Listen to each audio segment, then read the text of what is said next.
mõtle üksik ema peale, kellel on 2 last, kellel on 800-eurone palk, kes elab Mustamäel 2-toalises korteris, mille üür on 500 eurot. Ja et mõtle nagu loogiliselt, et kuidas selline inimene võiks saavutada mingisuguse finantsilise vabaduse.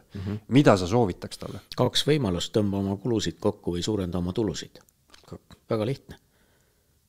Me saame alati ka oma 800 eurost hoida kokku 20, kui on vaja. Üks näide oli mu ühes ettevõtmises, kus ma küsisin, et kuule, näed, LHV Pank tuleb IPO-ga välja, sellest on juba 7 aastat möödas või rohkemgi, et kas sa ostad ka või märgid. Ta ütles, et ei, et mul ei jätku raha. Ma ütlesin, palju su palk on? No 1800 on mu palk, eks. Okei. Aga lepime siis kokku, et järgmisest kuust on su palk 1500. Mis sinuga juhtub? No ei juhtu midagi, elame edasi, eks. Ehk siis sa saad ju siis 300 euro eest märkida aktsiaid. On ju niimoodi. Et ka see üksik ema, kui ta jätab kassas selle väikese vidina lapsele ostmata selle kommikese, eks, või töö juures ei lase 1 eurot masinasse, et juua kohvi iga tund või üle tunni, eks.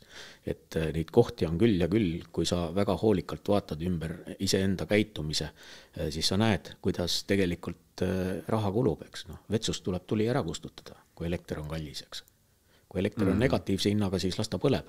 Aga kui on kallis, nagu meil eelmine aasta siin oli, eks, siis tuleb enda järgi tuled kustutada ja keera 1 kraad maha oma soojust, eks, et sa elad 22 asemel 21 täiesti edukalt ära, eks. No. Neid kohti on palju, aga inimesed ei adu seda sellepärast, et nad ei tee endale ülevaadet, kus nende kulud lähevad, kui suured need kulud on. Nad ei vaata oma kommunaalarveid, et okei, et elektrit oli nüüd kurat 1000 kilovatti, et oleks hea, kui ma 900-ga saaks hakkama, eks. Nad ei vaata seda, noh. Nad lihtsalt ei vaata.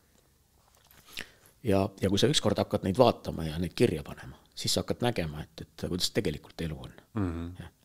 Ja siit ütleme, kui ma sulle proovin natuke vastu vaielda, et ütleme, kui inimene on, noh tõesti, ta peab ennast kokku tõmbama igalt poolt, ta ei saa nii-öelda mugavalt elada.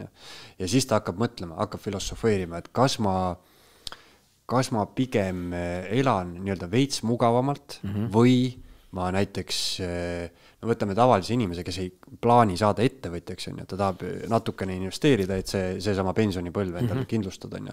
Või ma siis a la 30 aastat, 40 aastat tõmban enda nii-öelda püksirihma kokku, et siis nautida selle vilju 60-aastaselt, ütleme. Et kas see on nagu väärt seda, et ma nooruses nii-öelda tõmban ennast veits kokku, nii-öelda hetkes on ju parema tuleviku nimel, või ma lasen praegu ennast võdvaks, vahet ei ole, kui ma vana olen, vaatame, mis siis saab. Ja siis sa oled vana ja siis sa lähed Toompeale nõudma pensionite kasvu, selleks pensionid on ju alati väiksed ja kui sa ükskord nii vanaks jõuad, sa ütled 30 aastat, siis kui palju neid kas üldse makstaksegi, nagu sa algul ütlesid. Ei usu eriti, ja siis sa lähed nõuad hambaravi riigilt, eks, et su hambaid parandatakse, selleks sa ei ole ise seda kunagi teinud. Sa arvad, et riik on see, kes peab hoolitsema sinu hammaste eest. Ei pea. Sina hoolitsed iseenda hammaste eest, eks. Ja siis sealt tekivadki need väikesed kurjad vana inimesed meil, eks, kes käivad mingite plakatitega ühes kohas teise ringi, eks, ja siis nad nõuavad midagi ja pensionitõus, eks, vaata, kuidas pensionäride grupp, ma ei ütle midagi halvas mõttes, aga kuidas see grupp on tasakaalust väljas ülejäänud ühiskonnaga, eks. Selleks, et pensionärid võivad valida. Ja neid on nii kuradi palju, eks, ja neid tekib ainult kogu aeg juurde, eks. 18-aastased võivad ka valida, aga neid on võrreldes pensionäridega nagu tükk maad vähem, eks. Ja seal vahepealsed inimesed, eks. Ja siis kogu elu käib selles, et kes lubab suuremaid pensioneid, eks. Ja niimoodi see riigi majandus nagu lõpuks nagu tuhka aetaksegi ja niimoodi ta läheb, nagu me praegult seal istume, eks, kus pensionite jaoks võetakse ka laenu. Aga ma eile just mõtlesin, et mis võiks olla lahendus. Et ühiskonnagrupid ei oleks nii tasakaalust väljas ja see lahendus võiks olla niimoodi, et kui sa ei taha omale ise pensioni koguda, eks, siis okei, võtta oma teine sammas välja või ära üldse teegi seda või katkest ära, eks. Ja nüüd, kui sa jõuad pensionäriks saamise hetkeni, eks, siis on sul nagu valida. Sa võtadki nüüd selle oma esimese samba pensioni, mida sa terve elu oled välja teeninud ja annad selle eest ära oma valimisõiguse. Sa said oma pensioni kätte, aga sa ei saa enam valida. ja sa ei saa mõjutada poliitikuid tegema mingeid otsuseid sinu kasuks, eks. Või siis teine võimalus, sa korjad endale ise oma teist sammast ja pingutad ja kannatad, nagu sa ütlesid, eks.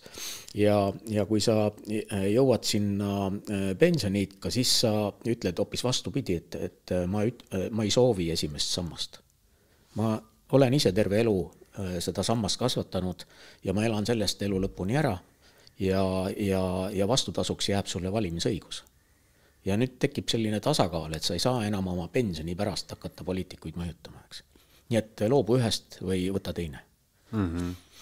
See on huvitav teooria, jah, et see oleks, no selles mõttes noortele ei lubata ju mitte midagi, eks. Noortele ei lubata mitte midagi, eks. Ja ilmselt noorte valimis on ju see protsent on ka nagu tohutult väiksem. Jah, seda ma räägingi, et erinevad maailmad, eks. Nad veel ei ela selles osas, et huvitav, mis toimub meil siin ümber iga päev.